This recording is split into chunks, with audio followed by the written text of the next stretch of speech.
Dear friends, at the end of this unprecedented year, we are probably all in need of some good food, drink and merriment, even if at home. And to help on all three fronts, the European Union invites you this season to take a culinary tour through Europe's holiday traditions with a special cookbook.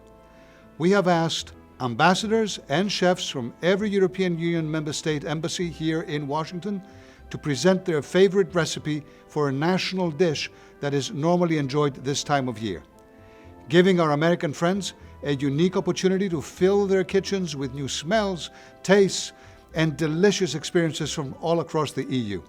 So, whatever you do over the holidays, stay safe and try your hand at one or all of these 27 traditional dishes, drinks, and desserts. They are delicious, and what's more, they showcase how we truly are united in our rich diversity. Happy holidays from all of us at the European Union.